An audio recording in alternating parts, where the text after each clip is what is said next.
It was a Saturday morning, and the roar of 6 heavy-duty boat engines shattered the quiet solitude of the lake. I stood on the small wooden dock of Pine Ridge Island, a steaming cup of coffee in my hand, watching the barges pull up to the west shore. The first man to step off, wearing an orange vest and a white hard hat, scanned a measuring device across the line of ponderosa pines my grandfather planted in 1952. "Private property!" I yelled, dropping my cup and striding quickly toward them. He didn't turn, just held up a sheet of blue paper, a temporary permit, and waved me off. 30 seconds later, the first pine branch fell, not with a bang, but a chilling tear. It was the sound of a boundary being erased. If you've ever felt the violation of an intrusion you couldn't stop, you understand. The sound of the chainsaw was a raw, visceral thing, tearing through the pristine quiet I had cultivated since my wife's death. For the last 3 years, the 8 acres of Pine Ridge Island had been my quiet place, a single cedar cabin standing sentinel among old-growth trees. It was the only place where silence felt whole. Inside the cabin, on the workbench where I usually drafted designs for historical restoration, I looked at the most valuable relic I owned, the antique brass compass. I gently traced the faded engraving, "To Ethan, never lose your way. Grandpa J, 1997. I placed it deliberately next to my architectural plans, the object's solidity a silent promise of guidance. I had paddled out in my kayak and confronted them. Standing on the lead barge, Vanessa Caldwell, in her dark navy suit, clipboard in hand, had met my fury with a look of cool, detached professionalism. "This permit is for a preliminary survey and the start of site preparation. Mr. Mercer," she explained, her voice amplified slightly by the water. "It was issued by the Lakeshore Estates HOA with an official county stamp of acknowledgement. Your island is registered under a new, unified community zone, per the 1923 Development Plan Update. The 23 Development Plan is irrelevant. I have a warranty deed from 1947, I retorted, feeling the argument slip into a vortex of bureaucracy. Vanessa gave a slight, dismissive shrug. "Old deeds need current registration. We've done our due diligence. If the county doesn't have a current, clear title for parcel 47M1, they have permitted development for what they classify as a lakeshore community asset." She gestured to the foreman. "Begin staking the boundary." My adrenaline crashed, replaced by icy dread. I returned to the cabin immediately, tearing through the steel file cabinet. The drawer where the original deed was stored, the one document that proved my 47 years of legitimate ownership, was starkly, terrifyingly empty. All that remained was a single, faded yellow sticky note, filed at County Recorder's Office, May 1998. My grandfather, John Mercer, a man who trusted the integrity of the land office, had submitted the document for re-registration after the state land law reform. He never thought to retrieve the original physical copy once the filing was acknowledged. Now, his simple trust felt like a terrible oversight. I spent the next hour making futile calls. The Chelan County Recorder's Office was closed. The sheriff's deputy who answered was polite but firm. "Sir, we can't intervene on a Saturday over a civil dispute when they hold a county-acknowledged permit. Come to the office on Monday." The sounds of intrusion continued, unabated. They weren't pouring full foundations, but they were driving boundary stakes, clearing brush, and laying out temporary utility lines, enough to establish undeniable physical presence. By the time the barges retreated as the sun set, the entire western edge of my forest was scarred by a bright blue and yellow perimeter fence. My phone vibrated. It wasn't the sheriff, but an email from an unknown sender. "Kindly note Pine Ridge Island is now part of the Lakeshore Estates development. All future access must be approved by the HOA board." The subject line was simply, "Zone 47N. I sat at my workbench, the cabin dark except for the dull glow from the kerosene lamp. My hands, which could meticulously restore a century-old archway, were shaking. I looked down at the brass compass. Its needle, usually so steady, seemed to be trembling slightly, yet it held, pointing north, the direction of the county seat, where the paper truth lay buried. I knew then my fight wouldn't be on the island, but in the sterile, air-conditioned hallways of bureaucracy. The Chelan County Office of Records and Deeds felt less like a keeper of history and more like an impersonal data center. At 8:30 a.m. on Monday, I presented my documents, the tax receipts, the old 1998 filing note, to the clerk, Brenda. She completed the computerized search and handed back my papers with a finality that chilled me. Our system, Mr. Mercer, indicates no deed on file for parcel 47M1. Records show the parcel designation was officially retired in the 2019 Master Plan Amendment and merged into the larger 47N Lakeshore Community Zone. She suggested the only chance I had it was the physical archives, but warned that searching them might take weeks. The word retired felt like a deliberate erasure of history. I drove across town to the County Law Enforcement Center to meet Sheriff Tom Briggs. He didn't look happy to see me, the stress of dealing with a powerful homeowners association evident on his face. He confirmed the legal trap. I have their paperwork. Ethan, the Lakeshore Estates zoning compliance was signed off by the Planning Commission on August 15th. Sheriff Briggs explained, pulling up a digital file. The issue isn't whether your grandfather bought the land. It's that the geographic boundary data used by the county has officially changed. The HOA submitted a petition for a parcel merge after the county approved the 2019 plan amendment, claiming M1 was abandoned private property. I felt the blood rush to my head. Abandoned, I've lived there and paid property taxes every year for 15 years. My voice remained low, but the frustration was a physical weight. They manufactured the loophole. Tom, how could the county approve a merger without public notice to the recorded taxpayer? He only shook his head, looking away. You need a lawyer, Ethan. The law enforcement division can only intervene if there's a crime. They're operating under a valid civil authorization. That look of procedural detachment from a man who once respected my grandfather was the worst form of betrayal. When I kayaked back to the island that afternoon, the work had progressed from staking to construction. 5 cabin sites now had wooden skeletal frames rising against the pines, and another 8 were undergoing extensive trenching for utility lines. The progress was slower than Vanessa's initial aggression suggested, but the methodical pace was more terrifying. It was a calculated, patient occupation. I found Vanessa standing on the newly cleared shoreline, talking on her phone. She terminated the call as I approached. I presented her with my tax bills, proof of continuous tax payment to the county treasurer for parcel 47M1. She accepted the sheaf of papers, gave them a cursory glance, and smiled condescendingly. We appreciate your commitment to the community, Mr. Mercer. However, tax payment doesn't convey title, she said, handing them back. The county reassigned all tax revenue from the decommissioned M1 to the 47N Community Development Fund years ago. Essentially, you've been financing the expansion you're currently protesting.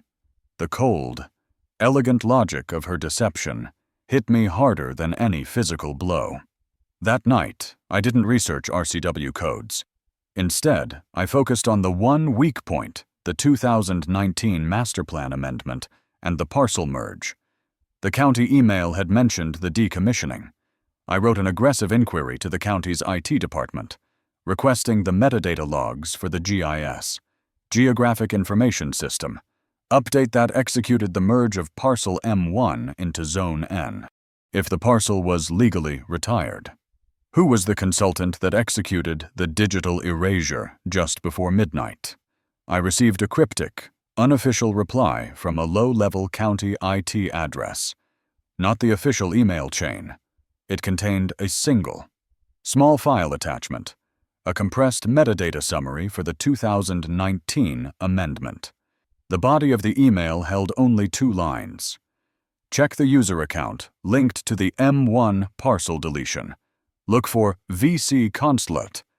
The brass compass, sitting on my desk, felt suddenly warm. The north it pointed to was no longer just the county office. It was leading me toward a specific person, a calculated act, and a potential crime buried in digital layers. The Lakeshore Estates Community Hall felt intentionally designed to maximize conformity, a polished wood and glass fortress against the chaos of nature and dissent. It was 7 p.m. on Wednesday. The 40 or so residents in attendance, dressed in comfortable lake house casual, turned their heads as I entered. I felt their gaze, heavy and accusatory. They saw a nuisance, a threat to their investments, not a man fighting for his home. Vanessa Caldwell stood on a small, brightly lit podium. Her white tailored suit was immaculate, radiating an untouchable, corporate authority. Behind her, a large projection screen displayed an image of 23 pristine, waterfront cabins nestled perfectly into the trees. She began by painting a glorious vision of the future. This project will inject $4.2 million into our community's infrastructure, securing a 30% increase in all our collective property values, she stated, her voice smooth and persuasive. She highlighted the fact that the entire endeavor had been funded through a community loan secured by the HOA's assets, all approved only after 14 months of intense due diligence with the County Planning Authority.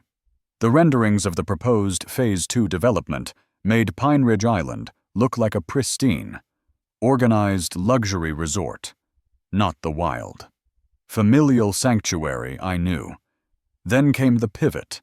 Her face shifted to an expression of practiced sympathy. We must address the unfortunate legal ambiguity that Mr. Mercer has raised. The slide changed, showing a grim legal document. She confirmed the core issue. There is no registered ownership deed under Mr. Ethan Mercer or John Mercer for the disputed acreage since 1998. She then delivered the strategic misinterpretation. Therefore, under State Code 7.28, the land, which the county legally retired as a separate parcel, defaults to the larger community zone and is classified as an abandoned community resource. This was a deliberate overreach. The law required more proof than a simple clerical error, but the statement sounded irrefutable to the worried residents. I rose immediately, the cold weight of the brass compass in my pocket giving me a focused resolve. My family has owned this land since 1947, I insisted, holding up the stack of my tax receipts, clearly marked with the unique and separate parcel M1 identifier. I have continuously paid property tax on that specific piece of land for 15 years. The noise from the crowd instantly amplified, a nervous, worried chatter of people who suddenly saw the potential flaw in Vanessa's logic. Vanessa countered instantly, clicking to the next slide. It showed a scanned memo from the county treasurer's office. We thank Mr. Mercer for his generous, if unwitting, support, she said, her smile brittle and victorious. The memo confirmed that after the zoning merge in 2019, the tax office automatically redirected all payments from the now defunct M1 ID into the Lakeshore Communities 47N Development Fund. His payments, she concluded, her voice gaining the authority of an ultimatum, did not prove title. They financed the very loan we took out. If he forces a legal halt now, the HOA faces a $1.5 million financial penalty. That cost will fall directly on every single property owner in this room. The crowd's reaction was no longer murmuring. It was an angry, unified sound of self-preservation. Mrs. Linda Hayes, the treasurer, stood up, her face white with financial terror. Vanessa is right. Ethan, you're threatening our homes over what the county calls a clerical issue. So as Mr. Robert Kim, the engineer, leaned toward me, his voice a low, hostile hiss. This isn't about you. Ethan, this is about 40 families. Stand down. Every face I looked at held a mixture of fear, distrust, and accusation. I sat down, recognizing the depth of the trap. Vanessa had successfully leveraged the community's fear of financial loss against my moral claim. As I walked out into the chilly night air, avoiding the self-satisfied glances of the attendees, Vanessa followed me to my pickup. She pressed a crisp white envelope into my hand. "A final, private offer," she whispered, her voice conspiratorial. $100,000. Sign a waiver, walk away, and this stops. 7 days. Ethan, don't lose everything over a piece of paper that doesn't exist anymore. I got into my truck, the engine roaring, but I didn't look back. I drove straight back to the island, away from the flickering lights of the community hall, toward the enveloping darkness of the cabin. I sat in the cold silence of the island, the only sound the persistent lapping of the lake and the occasional creak from the skeletal frames of the construction outside. I ignored the countless anxious text messages from old friends and neighbors. I took the compass out of my pocket. Its surface reflected the tiny, isolated light of my kerosene lamp. The words, "Never lose your way," felt heavier than ever. My focus sharpened. The fight was no longer about a misplaced deed, but about VC Consult, the user account that illegally deleted my parcel from the digital map. I had to prove that the law was not faulty, but that a person had corrupted it. The Chelan County Historical Library was a solid, reassuring structure of gray stone on Main Street in Wenatchee. Smelling pleasantly of old paper and oak, it was 9 a.m. on Friday.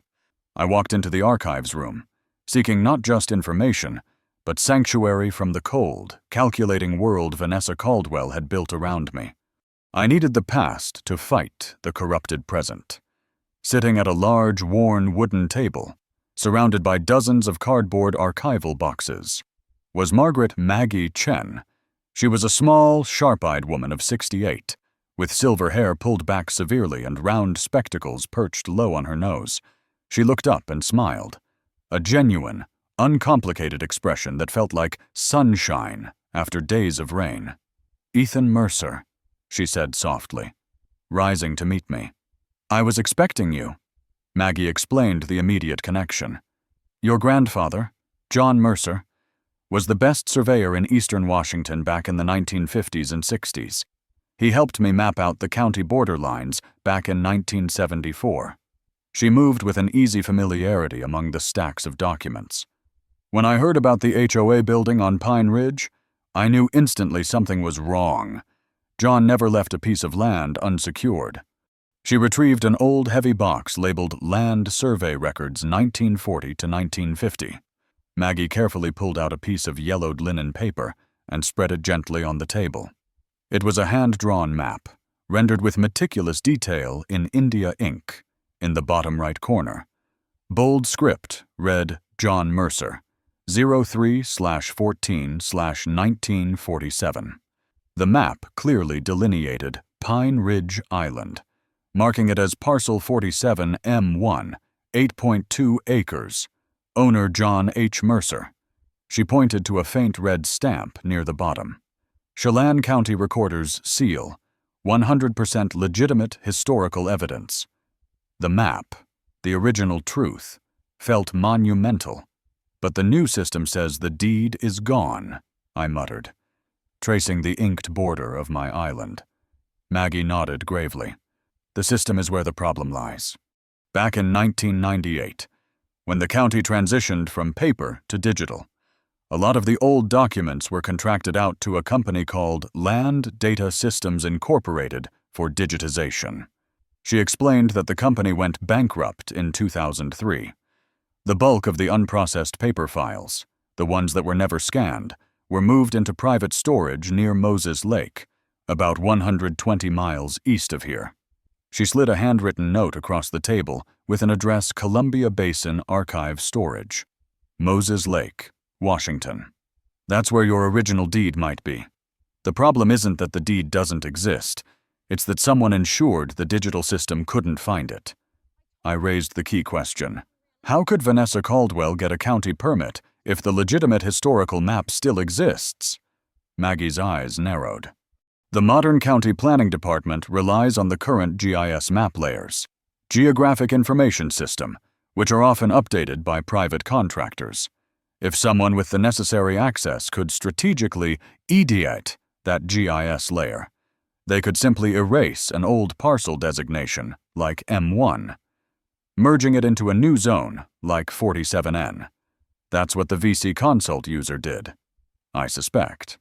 She leaned closer, her voice dropping. You need 2 things. Ethan 1, the original deed from that storage facility to prove ownership, and 2, definitive proof that the current GIS map was illegally altered. Maggie looked at me with sincere gravity. This is no longer just a property dispute. You need an excellent lawyer.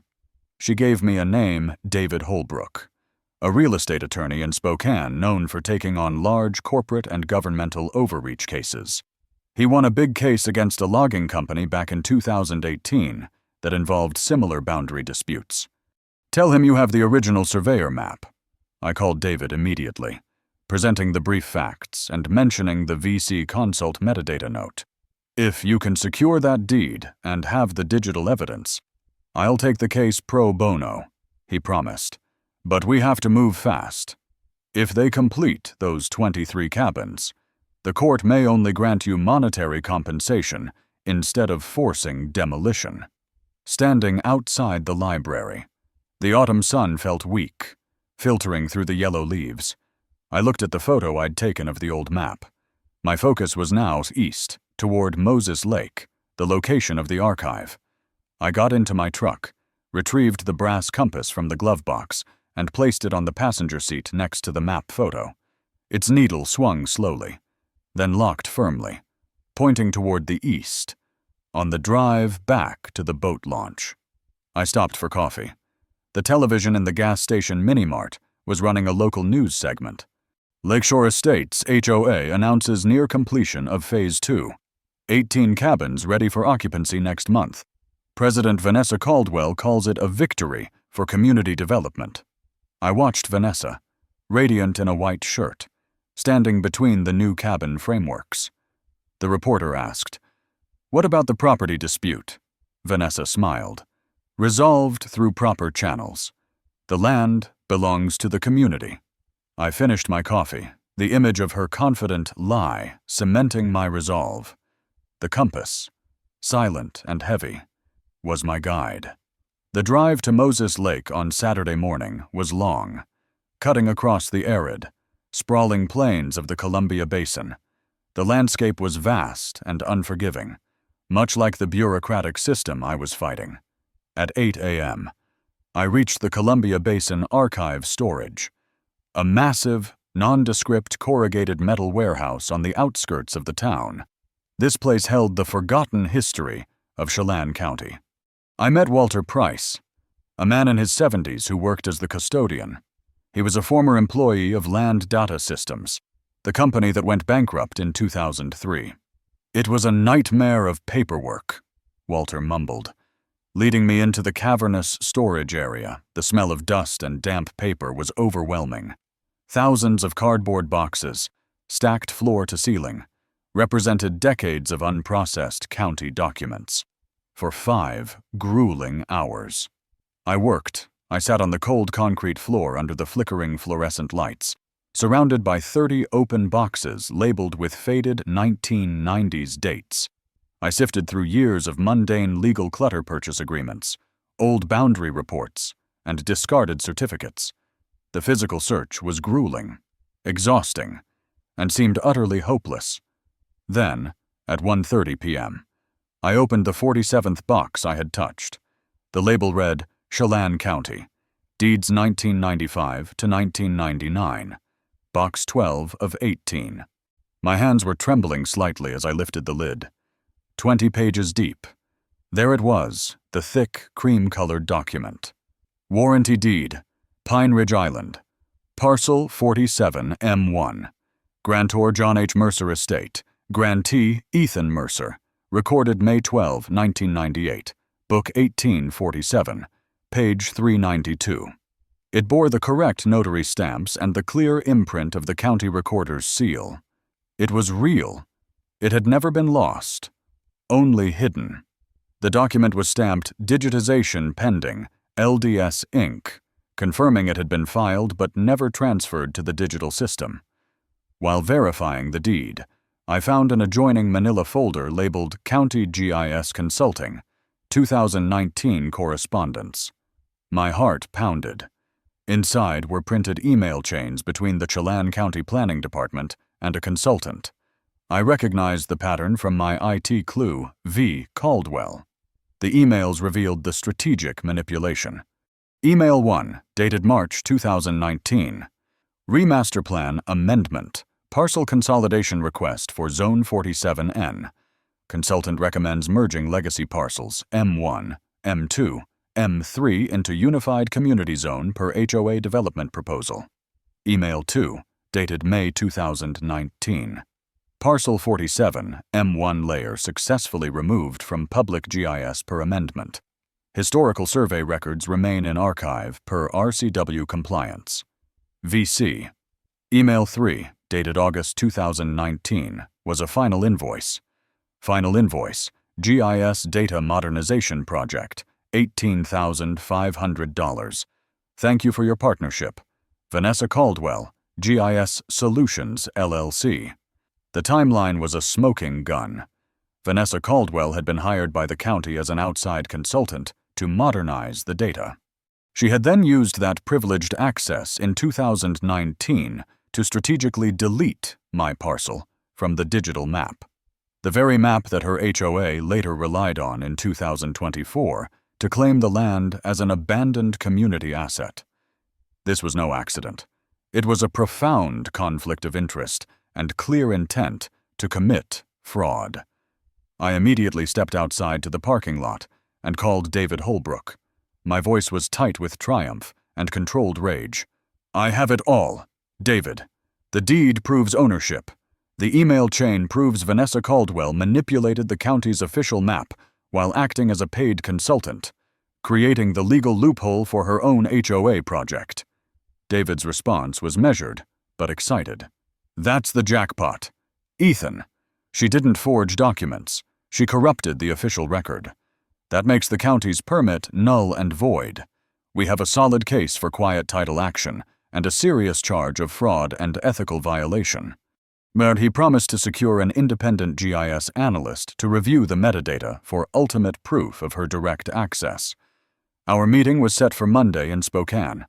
I drove back, exhaustion battling against a rising surge of hope. As I approached the lake, I saw the stark change in my surroundings. 20 cabins, not just frameworks, were now fully sided, their windows glowing with warm interior light. Walkways were paved with gravel, and signs reading Lakeshore Estates, Private Community, stood at the perimeter. My cabin, quiet and dark, was a small, lonely outpost surrounded by a newly built village. I saw a family moving chairs onto the porch of the cabin closest to mine. They were home. I laid the evidence out on my workbench, the brittle, yellowed deed, the old map, and the damning emails. My strategy solidified: file a quiet title action, demand an injunction to halt occupancy, and file a fraud claim. Around 9 p.m., a gentle knock came at the door. I opened it. Vanessa Caldwell stood there, wearing a heavy cashmere coat. Her expression was tired, devoid of the earlier cold certainty. She held a bottle of wine. I heard you took a long drive to Moses Lake today. Ethan, find anything? I said nothing. She set the bottle of 2019 Cabernet on my porch railing. $150,000. Ethan, final offer. Leave quietly. I don't want to hurt anyone else. Her voice was quiet, almost apologetic, a subtle twist of guilt that was more unsettling than her arrogance. She turned and walked back into the darkness. I stood watching her go, the brass compass in my hand, its needle pointing unwaveringly north toward the court. The offices of David Holbrook in Spokane were everything the Lakeshore Estates Community Hall was not sparse, modern, and focused on clarity. Located on the 15th floor, the large windows offered a sharp, clear view of the Spokane River, symbolizing the transparency we were fighting for. It was 10 a.m. on Monday, and the air was thick with controlled intensity. David introduced me to Rachel Torres, an independent GIS analyst and former employee of the U.S. Geological Survey. Rachel was already set up, her laptop projecting onto a large wall screen. The image showed two superimposed digital maps. Layer 1, in blue, is the Chelan County Master Plan from 2015, she explained, her voice precise and authoritative. Notice parcel 47M1, Pine Ridge Island, is clearly marked as private ownership. She clicked a button, and Layer 2, an angry red overlay, appeared. Layer 2 is the 2019 revised master plan used by the county today. The blue M1 boundary is completely gone, merged into the red zone 47N. Rachel then dove into the metadata, the digital fingerprint of the map alteration. The log shows the definitive edit on March 17, 2019. The user ID is VC. Consult, she stated, pointing to the screen. My trace confirmed this ID is directly linked to an external consulting email address belonging to Vanessa Caldwell. She had privileged access as a consultant to the county's system, and she used that access to execute a boundary deletion that directly benefited her future organization. The HOA. David leaned back, satisfied. The timeline is irrefutable. Ethan. She was hired to clean up the GIS data, but she used that position to create a massive conflict of interest, strategically erasing your parcel from the public record before her HOA project was officially launched. This goes beyond a simple property dispute. This is a clear case of fraud and ethical violation. For the next few hours, the atmosphere in the office was intensely focused. A display of genuine competence porn, David dictated, and I and Rachel verified every date and legal citation. We constructed two primary petitions for the Chelan County Superior Court. The first was a quiet title action, demanding the court legally confirm me as the sole, legitimate owner of parcel 47M1 based on the 1998 deed. The second was a claim of fraud and conflict of interest against Vanessa Caldwell and the HOA board, demanding compensation and, critically, a preliminary injunction to stop all construction and occupancy immediately. David made a final critical call to the county treasurer's office, requesting certified copies of all my tax payments. The immediate digital copies showed my payments were accepted year after year under the M1 designation, a stark contradiction to the HOA's claim that the parcel did not exist after 2019. The county accepted the tax for M1, but the GIS map showed no M1. This confirmed the system was structurally inconsistent, creating the legal vulnerability Vanessa exploited. By 3:30 p.m., David electronically filed the complete documents. The preliminary injunction was filed with urgency, requiring the court to act immediately before the homeowners could fully occupy the 23 cabins. Sheriff Briggs was officially assigned to serve the court documents. The same man who had politely refused to intervene just days ago was now obligated by the court to serve the opposing party. The legal wheels were finally turning, and my first command was silence. I returned to my island late that evening. The silence was unnerving. The lights were on in nearly all the newly sited cabins. I could hear faint jazz music and the distant sound of conversation as families were settling in, oblivious to the legal storm about to break. I sat in my small, dark cabin, the light of my kerosene lamp casting long shadows. On the table, the old deed, the GIS report, and the email chain were neatly stacked. I picked up the brass compass, its needle, which had guided me east to the archive, now pointed north, toward the courthouse. The silence before a storm is the loudest sound of all. On Wednesday afternoon, Sheriff Briggs's official boat finally pulled up to the Lakeshore Estates dock. Vanessa Caldwell was meeting with the HOA board in their new glass-walled temporary office. Sheriff Briggs, somber and professional, delivered the thick manila envelope from the Superior Court. Vanessa opened it, her face draining of color as she read the contents. Quiet title, Action. Fraud claim, and the preliminary injunction. Robert Kim, the engineer, asked anxiously, "What is it?" "Vanessa." She looked out the window, toward my small, dark cabin, and whispered, her shoulders slightly slumping, "He's suing us. The court date is Thursday." The battle had reached the public stage. The air in my cabin was crisp and cold when I woke up before dawn on Thursday. It was the day of the preliminary injunction hearing. I was already dressed, fueled by coffee and a quiet, burning determination, when my phone rang at 7:30 a.m. It was David Holbrook, and his voice was tight with bad news. "Ethan, we have a major problem," David said without preamble. "Vanessa's lawyer, Thomas Grant, filed a counter-motion an hour ago opposing our preliminary injunction. The core argument is highly technical but potentially devastating. They claim your 1998 deed is invalid because it only bears the county recorder's seal but lacks the actual handwritten signature of the official who recorded it." My stomach dropped. I snatched the photo I had taken of the deed at the Moses Lake Archive. David was right. There was the clear, official seal, but no signature below it. "But the seal is proof of filing," I protested, my voice cracking slightly. "Grandpa's note, the recording book entry, they all confirm it. The law is specific, Ethan," David explained, his patience strained. "In 1998, Washington state regulations stipulated that both the seal and the signature of the recording officer were required for a deed to be fully authenticated. This is a technical flaw, but a judge, especially one who doesn't like HOA cases, might rule against us on this alone." The adrenaline of the last week evaporated, leaving me cold and exposed. I pulled the brass compass from my pocket, flipped open the lid, and stared at the trembling needle. For the first time since this ordeal began, I felt the instrument of my moral guidance waver.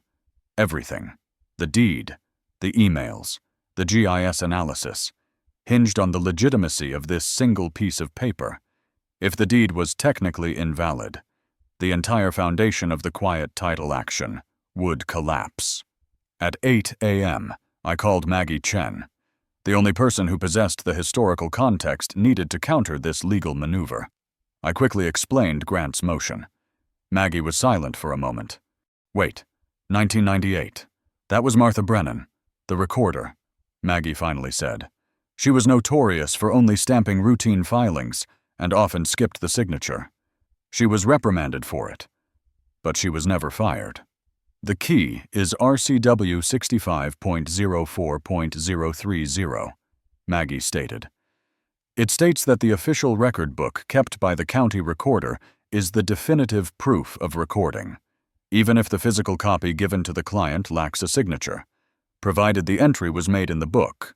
You need to verify the book 1847, page 392, the original ledger at the county records office." My heart raced. The records office was 25 minutes away. The hearing was at 10 a.m. David called again, asking me to confirm my attendance.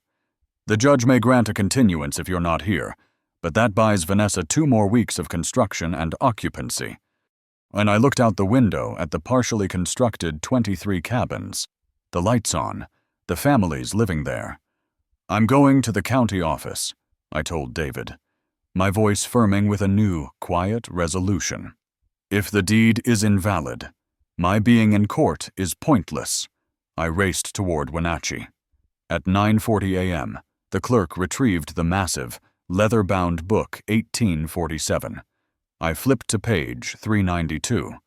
There it was. Ethan Mercer, Pine Ridge Island, recorded 05/12/19 to 98. And next to the entry, the clear, undeniable handwritten signature of Recorder M. Brennan.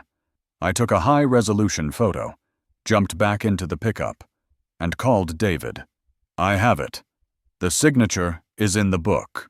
David was grim. The hearing started. I'm stalling. You have 10 minutes.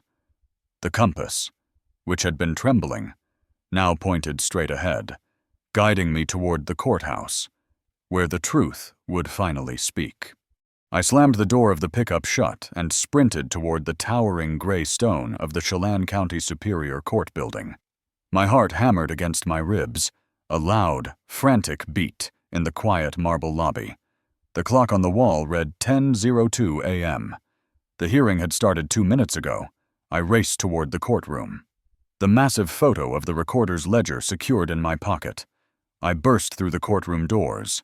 Breathless, the room was small and formal, with high ceilings and dark wood paneling.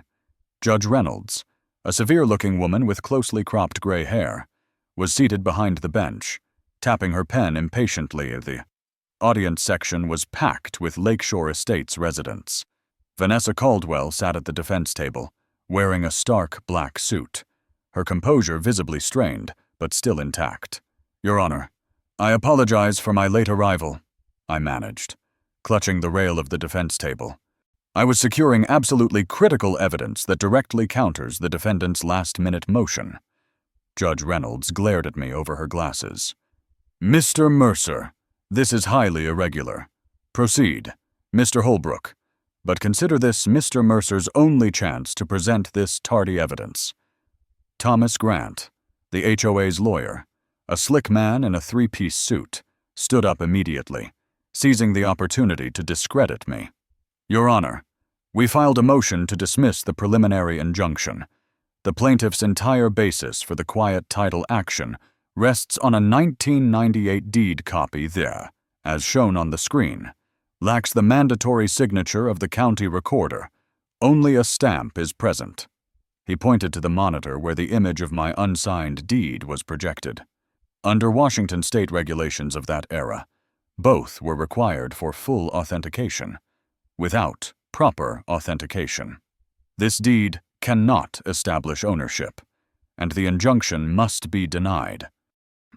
Vanessa sat beside him, her hands clasped tightly on the table, her eyes locked on me with a challenging, silent intensity. She thought she had me trapped in a technical loophole. I handed my phone to David, who quickly put the new photograph up on the main screen. The image displayed a page from the massive, bound county ledger. David's voice was calm, a sharp contrast to the high tension in the room. Your Honor, while the physical copy of the deed provided to my client was deficient, the official county record book 1847 clearly shows Recorder Martha Brennan's handwritten signature and the entry date on page 392. Under RCW 65.04.030, the official ledger is the definitive, legal record of title. The omission on the copy is a historical clerical error, not a flaw in the title itself. Grant was momentarily stunned, looking back at Vanessa, who quickly whispered a sharp instruction to him. Grant shook his head slightly, realizing the technical flaw had been neutralized by the physical archive. David wasted no time. He moved to the core evidence. He projected the original 1947 surveyor map next to the legally recorded 1998 warranty deed. These documents establish unequivocally that Parcel 47 M1, Pine Ridge Island, exists and belongs to Ethan Mercer. Then came the strike against the antagonist. David switched the screen to the digital trail. Now, we present the evidence of fraud and conflict of interest. He displayed the 2019 email chain between the County Planning Department and Vanessa Caldwell. Bailiff, please note that the defendant, Miss Caldwell, was hired by the county as an outside GIS consultant in early 2019. Simultaneously, she served as the president of the Lakeshore Estates HOA, the organization that stood to profit directly from the county's digital land reorganization. Rachel Torres stepped forward to present the final, devastating piece of evidence. She projected the GIS metadata log.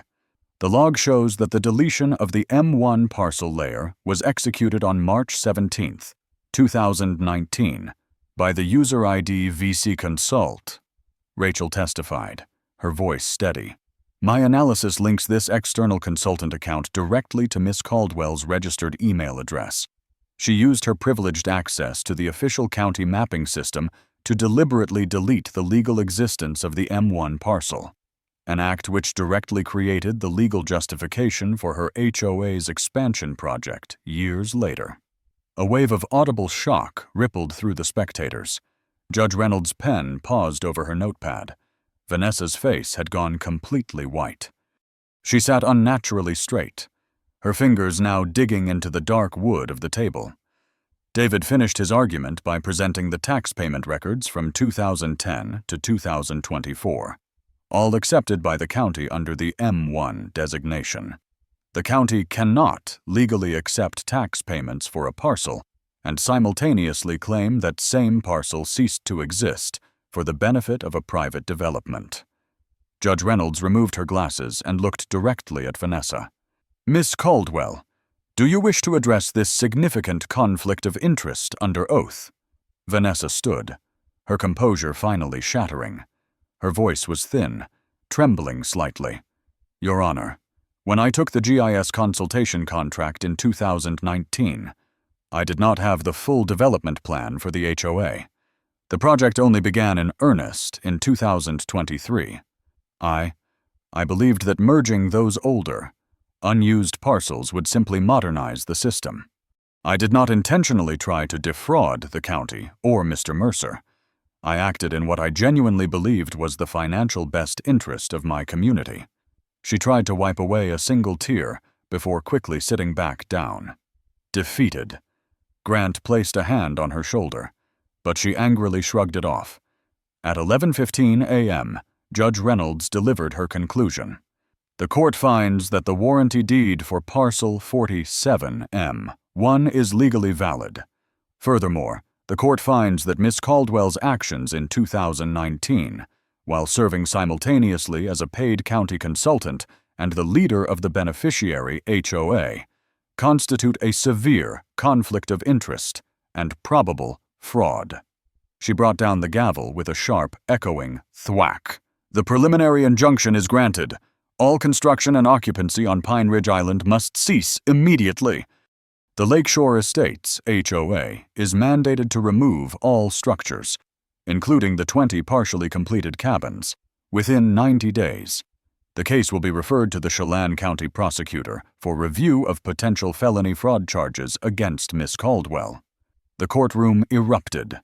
The Lakeshore residents, Robert Kim, Linda Hayes, Susan Miller, jumped up, turning on Vanessa with shouts of betrayal. You lied to us. The HOA is ruined. I stood still, the brass compass warm in my pocket. The victory was quiet, legal, and profound. In the hallway moments later, Vanessa stood alone by a window, staring out at the street, clutching her chest. Her lawyer, Thomas Grant, packed his briefcase quickly. Distancing himself, I walked toward the exit as I passed. She looked up, her eyes empty of the previous cold fire. Why? Ethan? You could have taken the money. You just destroyed 40 families. I stopped. I didn't look at the chaos of the ruined HOA members behind her. You didn't just try to steal my land, Vanessa, I said quietly, my voice devoid of triumph. You corrupted the law. I didn't destroy those families. Your calculated lie did. I turned and walked out into the sunlight. The compass had led me through the maze, and the truth had prevailed. The journey back to the island would be one of quiet restoration. The cost of the demolition had been devastating to the Lakeshore Estates HOA. The insurance and bank loan penalties forced them into a painful restructuring. Vanessa Caldwell was no longer the defiant CEO. The county prosecutor had filed felony fraud charges against her based on the GIS evidence. Her ambition had brought ruin, not just to herself, but to the community she claimed to protect. A boat approached the dock, not a construction barge, but Sheriff Tom Briggs' official patrol vessel. He didn't come to serve papers this time. He stepped onto the dock and walked toward me, his face etched with a quiet seriousness. "I came out here for 2 reasons. Ethan," he said, pulling off his sunglasses. "First, I needed to see this place restored. Second, I need to apologize. I should have dug deeper into that zoning compliance issue when you first came to me. I trusted the paperwork over the man, and I almost let a criminal act proceed on my watch." I shook his hand, feeling no need for prolonged conversation. "You went by the book, Tom. That's what Vanessa counted on. The system wasn't broken, it was exploited." I looked out at the water. I only won because Maggie Chen respected the old ways more than the new data. Sheriff Briggs nodded, a small gesture of mutual respect finally restored. Later that afternoon, a smaller, older rowboat approached the island. It held Robert Kim and Linda Hayes, the engineer and the treasurer who had publicly condemned me. They didn't come with anger, but with shame. "We were terrified of the $1.5 million penalty," Linda confessed, twisting her hands. "Vanessa made us believe you were the cause of our failure, not the symptom of hers." Robert stepped forward, holding a handful of pine saplings. "I did the original survey for the HOA.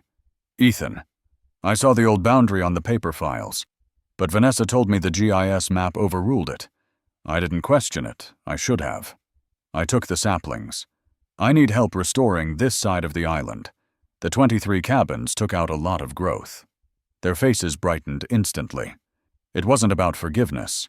It was about work, quiet action, and the shared commitment to rebuild integrity. They spent the rest of the day with me, carefully planting the new pines into the churned-up earth. This was the true redemption, not winning the lawsuit, but bridging the social divide that Vanessa had created. As the day ended, I stood alone on the dock.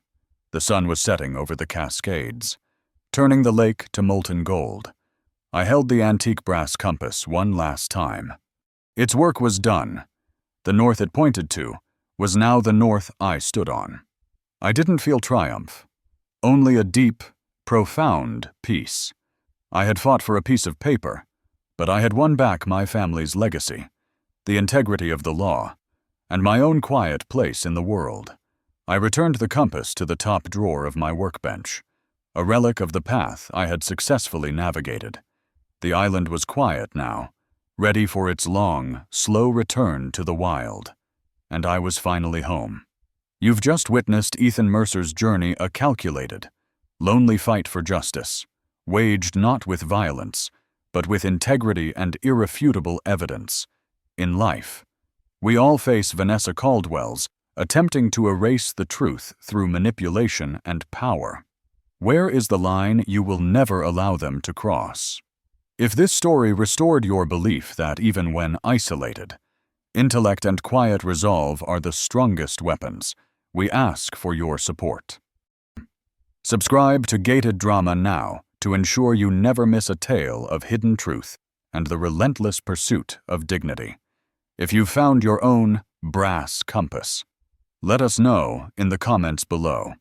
What helps you hold the course when everything around you starts to waver?